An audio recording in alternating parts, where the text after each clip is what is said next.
श्वेता झा और आप देख रहे हैं आज तक। इस वक्त की बड़ी खबर आपको बता दें, बंगाल में जैसे जैसे विधानसभा चुनाव नजदीक आते जा रहे हैं वैसे वैसे राजनीति का खूनी खेल भी बढ़ता जा रहा है। अब मुर्शिदाबाद में दीदी के मंत्री पर बम से हमला हुआ है। आपको बता दें कि हमले में मंत्री जाकिर हुसैन घायल हो गए हैं।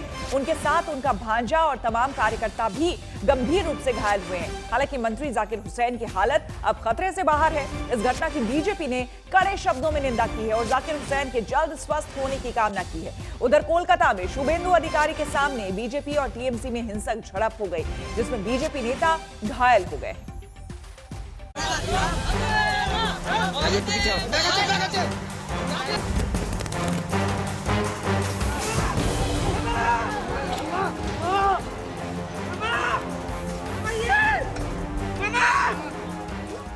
ये तस्वीरें बेहद दर्दनाक हैं। इन आवाजों को सुनकर आपके रोंगटे खड़े हो जाएंगे।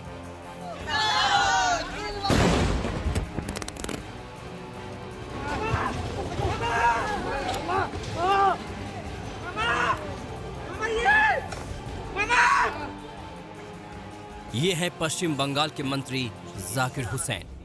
मुर्शिदाबाद में इनके ऊपर क्रूड बम से हमला हुआ है।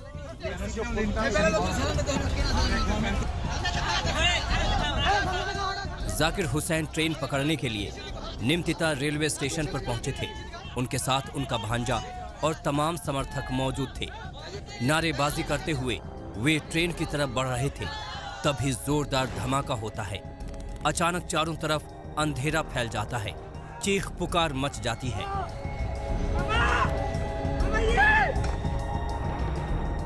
जब धुंध छटता है तो वहां का मंजर बेहद विभत्स दिखाई पड़ता है। जमीन पर पड़े तड़पते लोग, किसी के हाथ में चोट है तो किसी के पैर में, तो कोई खड़े होने लायक नहीं रह गया है। तस्वीरें बेहद दर्दनाक हैं। इसीलिए हमने इन तस्वीरों को थोड़ा ब्लर किया है ताकि स्क्रीन पर आपको दिखा सकें।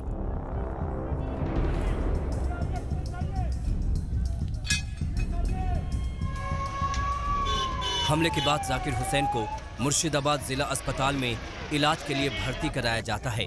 यहाँ डॉक्टर उनका इलाज करते हैं और बताते हैं कि मंत्री जी की हालत ठीक है। इसके बाद उन्हें कोलकाता रवाना किया गया। मुर्शिदाबाद मेडिकल कॉलेज में जब मंत्री साहब ने आया था, हिज कंडीशन इज स्टेबल। दाहिना हाथ में और बाएं पैर में चोट पहुंचा, प्लास्टर है। He is out of danger. दीदी के मंत्री पर हमला हुआ तो बंगाल से दिल्ली तक हलचल मच गई। कैलाश विजयवर्गीय से लेकर केंद्रीय मंत्री पीयूष गोयल तक ने ट्वीट करके घटना की निंदा की और जाकिर हुसैन के जल्द स्वस्थ होने की प्रार्थना की। हालांकि बंगाल बीजेपी के नेता राहुल सिन्हा ने ममता सरकार पर ही सवाल उठा दिया और घटना को टीएमसी के अंदरूनी कलह और गुटबाजी का नतीजा बताया। देखिए, मिनिस्टर का ऊपर हमला जिस ढंग से हुआ, बंगाल में कानून व्यवस्था पूरा ठप हो गया। पुलिस मंत्री जो मुख्यमंत्री ममता बनर्जी है वो पूरा फेल है और इसीलिए ऐसा घटना हुआ। चुनाव पे असर इसमें पड़े, इसके लिए एक प्रयास भी हुआ और हमको लगता है जो ये तृणमूल का अंदरूनी मामला है, आपस का लड़ाई है और इसमें कोई पैसा का खेल है कि नहीं, वो भी छानबीन होना चाहिए।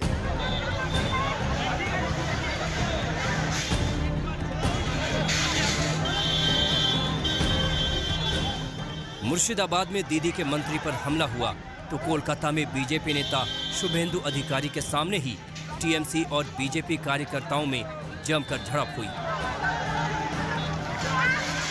दरअसल शुभेंदु अधिकारी अपने समर्थकों के साथ देर शाम पुलिस उपायुक्त के ऑफिस ज्ञापन देने जा रहे थे।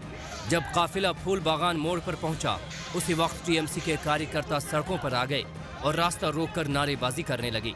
इसके जवाब में बीजेपी कार्यकर्ता भी सड़कों पर उतर गए। दोनों तरफ से जमकर लाठी डंडे और पत्थर चलने लगे। इस हो हल्ला हंगामा और मारपीट में बीजेपी नेता शिवाजी रॉय घायल हो गए। उन्हें अस्पताल में भर्ती कराया गया है। उनका हाल जानने बीजेपी नेता कैलाश विजयवर्गीय भी पहुंचे। आज अमित शाह बंगाल दौरे पर हैं। और उससे पहले की ये तस्वीरें पश्चिम बंगाल की खूनी सियासत की सबूत हैं। ये तस्वीरें सबूत हैं उस हिंसा की जो आए दिन बंगाल में होने वाली घटनाओं की कहानी बयां करता है।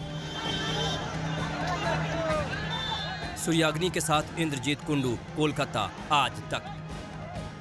जो बंगाल की सत्ता हासिल करने के लिए केंद्रीय गृह मंत्री अमित शाह जी जान से लगे हुए हैं। अमित शाह 2 दिनों के बंगाल दौरे पर पहुंच गए हैं। वहां दक्षिण 24 परगना से अमित शाह को बीजेपी की 5वीं परिवर्तन यात्रा को हरी झंडी दिखानी है।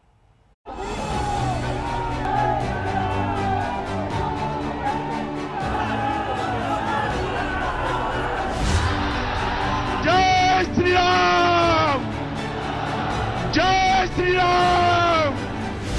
फिर से सोनार बांग्ला के लिए परिवर्तन। ये लकीर है बीजेपी की और उसे खींचने के लिए बीजेपी के चाणक्य कहे जाने वाले अमित शाह मैदान में है। परिवर्तन यात्रा है सोनार बांग्ला बनाने की परिवर्तन यात्रा। बहुत मौका दे दिया ममता दीदी को, 10 साल तक शासन कराया, बंगाल का भला नहीं हुआ। बंगाल में बीजेपी की एक और परिवर्तन यात्रा लॉन्च करने के लिए को गृह मंत्री अमित शाह राज्य के दौरे पर हैं। दक्षिण 24 परगना के काक द्वीप से बीजेपी की 5वीं परिवर्तन यात्रा निकलने वाली है। रथ यात्रा को रवाना करने से पहले काक द्वीप के इसी मैदान में अमित शाह पहले जनसभा को संबोधित करेंगे। काक द्वीप का ये इंदिरा मैदान अमित शाह की उस रणनीति का गवाह बनने वाला है, उस संकल्प का साक्षी बनने वाला है जिसमें बंगाल में बीजेपी का कमल खिलाना है। भारत माता की।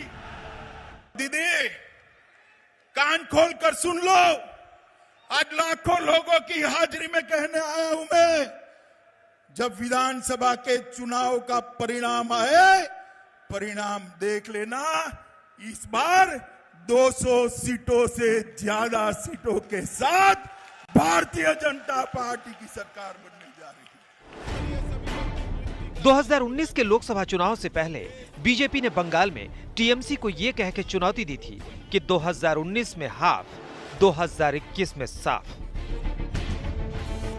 2019 में बंगाल की लोकसभा की 42 में से 18 सीटें जीतकर बीजेपी इस इरादे के छूने के बेहद करीब आई भी है।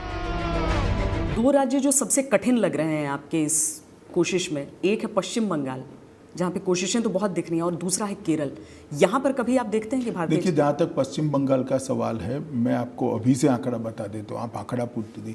2019 में हम 22 से ज़्यादा सीटें जीतेंगे पश्चिम बंगाल में।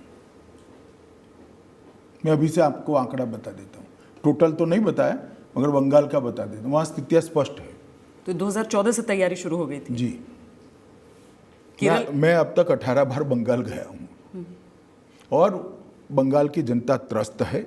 जिस प्रकार की हिंसा की राजनीति को वहाँ तृणमूल कांग्रेस ने बढ़ावा दिया है, मैं मानता हूँ बंगाल की जनता इसको स्वीकार नहीं करेगी। 2016 के बंगाल चुनाव में बीजेपी की ताकत टीएमसी के सामने कुछ भी नहीं थी, लेकिन 5 साल में टीएमसी को ऐसी चुनौती देने की स्थिति में बीजेपी आ जाएगी, इसका अंदाजा लगाना भी मुश्किल था। बीजेपी आज बंगाल के सांस्कृतिक गौरव की बात करती है। रविंद्रनाथ टैगोर, सुभाष चंद्र बोस और विवेकानंद से लेकर खुदीराम बोस तक बंगाल के हर बड़े आइकन को बीजेपी याद कर रही है। साथ ही बीजेपी हिंदू अस्मिता के नाम पर ममता बनर्जी से सीधी लड़ाई मोल ले रही है। बोलो जय श्री राम। जिस जय श्री राम के नारे के बूते बीजेपी देश भर में 2 सीटों से 300 पार सीटों तक पहुंची है, बंगाल में वही नारा सबसे ज्यादा गूंज उठा है, क्योंकि ममता इसे सियासी बताकर पलटवार कर रही है। जय श्री राम मीन्स सीता एंड राम। जय श्री राम ये कोई इसको धार्मिक नारे के रूप में इंटरप्रेट करने का प्रयास जो तृणमूल कांग्रेस कर रही है वो गलत है। अगर ये धार्मिक नारा होता तो मैं बंगाल की जनता की नस नस को जानता हूं, कभी स्वीकृति ना आती। जय श्री राम प्रतीक है एपिसमेंट के खिलाफ का, तुष्टीकरण के खिलाफ का। लेकिन हम जब फेस्टिवल करते हैं ये यूनिवर्सल होता है। Religion is personal and festival is universal. तो इसी के लिए ये बात ठीक नहीं है। और जय श्री राम वो कहते हैं, हम तो जय सियाराम कहते हैं। जय सियाराम मीन्स सीता एंड राम। अब पहले तो देखो क्या कौन झूठा बोलता है, कौन सच बोलता है।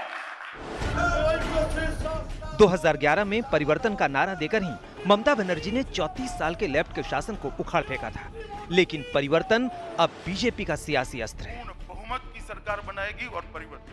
उन्होंने कहा कि अमित शाह आते हैं, वो कहते हैं कि उखाड़ के फेंक देंगे, निकाल बाहर करेंगे, तो मुझे गुस्सा नहीं आएगा क्या? तो मैं क्या कहूंगा, संभाल कर रखेंगे ऐसा कहूंगा? मैं उखाड़ने ही आया हूं सरकार को भैया। यहाँ मेरी सरकार तभी आ सकती है जब ममता बनर्जी की सरकार को उखाड़ कर फेंक देते हैं। तो मैं ये कहूं, मैं ममता बनर्जी की सरकार को संभाल कर रखूंगा। क्यों कहूं?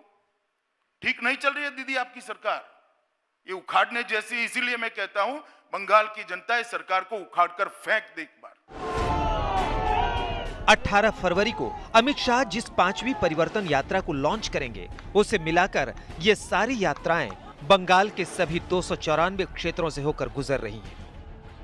नादिया के नवद्वीप, बीरभूम के तारापीठ, झारग्राम और कूच बिहार के बाद 5वीं यात्रा काकद्वीप से निकलने वाली है। सूर्यानगी रॉय के साथ इंद्रजीत कुंडू, कोलकाता। आज सरकार और आंदोलनकारी किसानों के बीच अब तक 10 से ज्यादा बार बात हो चुकी है, लेकिन नतीजा वही ढाक के 3 बात। इस बीच किसानों ने आंदोलन को और तेज करते हुए आज रेल रोको आंदोलन की कॉल दी है, जो दोपहर 12 बजे से 4 बजे तक चलेगा, जिसके मद्देनजर रेलवे ने खास तैयारियां की है।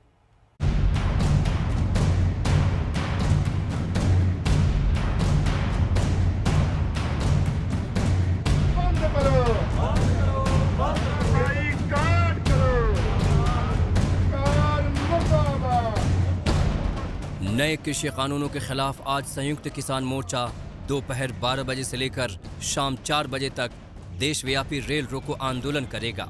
इस दौरान देश भर में हजारों किसान रेल की पटरियों पर बैठेंगे। भारतीय किसान यूनियन के नेता राकेश टिकैत इसे रेल रोको नहीं बल्कि रेल खोलो आंदोलन बता रहे हैं। एक आधी ट्रेन आ रही, उस पर माला डाल देंगे, उनके लोगों को पूछेंगे भाई क्या परेशानी है। रेल अगर ज्यादा चलती तो रेल में तो फ्री चलने वाले थे, रेल का सबसे ज्यादा स्वागत तो हम करें। अगर रेल जितनी रेल थी वो चलनी चाहिए ना। रेल को कहाँ प्लान बना रहे कि रेल ना चले देश में। 8-9 महीने से हो गए, 1 साल हुआ रहा, रेल रोक के गिर दी सरकार ने। उन्हें पटरी से तो सरकार ने उतार रखी, मतलब फरवरी मार्च से लगा कर रेल सारी बंद है। अब मार्च अप्रैल से तो रेल चलनी चाह। रेल रोको आंदोलन का मकसद कृषि कानूनों को वापस लेने के लिए सरकार पर दबाव बनाना है, जिसको लेकर रेलवे भी अलर्ट है। जीआरपी और आरपीएफ के जवानों की छुट्टियां रद्द कर दी गई हैं। रेलवे ने आरपीएसएफ की 20 अतिरिक्त कंपनियों को तैनात किया है। ये कंपनियां विशेष तौर पर पंजाब, हरियाणा, उत्तर प्रदेश और पश्चिम बंगाल में तैनात रहेंगी, जहां रेल रोको आंदोलन का सबसे ज्यादा असर पड़ने की संभावना है। रेलवे अधिकारियों को लोकल स्तर पर राज्य सरकार और स्थानीय डीएम और एसपी के संपर्क में रहने के निर्देश दिए गए हैं। अगर कोई ऐसी बात जो है ना नोटिस में आती है या कोई शांति भंग करने की या कोई कानून हाथ में लेने की कोशिश करता है तो उसके खिलाफ कानूनी कार्रवाई। तो ये पुलिस कहाँ तैनात रहेगी सर? ये हमारे जो है ना रेलवे स्टेशन बट्टू है, जैसे जाखल है, टोहाना है, जो भी जहाँ हमारे रेलवे स्टेशन उस पर तैनात रहेगी, उसके इर्द गिर्द और उसके ऊपर तैनात।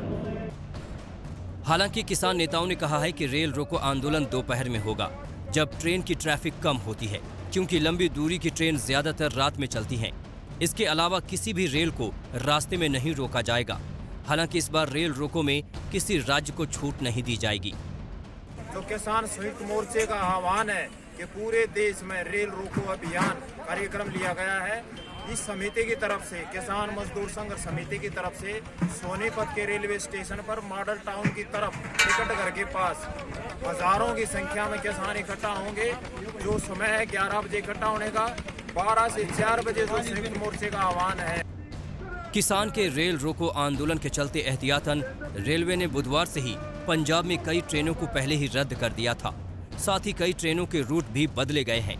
इससे पहले पंजाब में भी किसानों ने सितंबर में रेल रोको आंदोलन किया था, जिसकी वजह से पंजाब में करीब 2 महीने तक ट्रेनों की आवाजाही प्रभावित हुई थी। आज तक ब्यूरो। हम रुकेंगे यहाँ पर एक छोटे से ब्रेक के लिए। बने रहे हमारे साथ, देखते रहिए आज तक। नमस्कार, मैं हूं अंजना ओम कश्यप। हमें उम्मीद है ये वीडियो आपको पसंद आया होगा। लेटेस्ट खबरों के लिए यूं ही देखते रहिए आज तक, और इस वीडियो के पसंद आने पर लाइक, शेयर एंड सब्सक्राइब करना ना भूलें।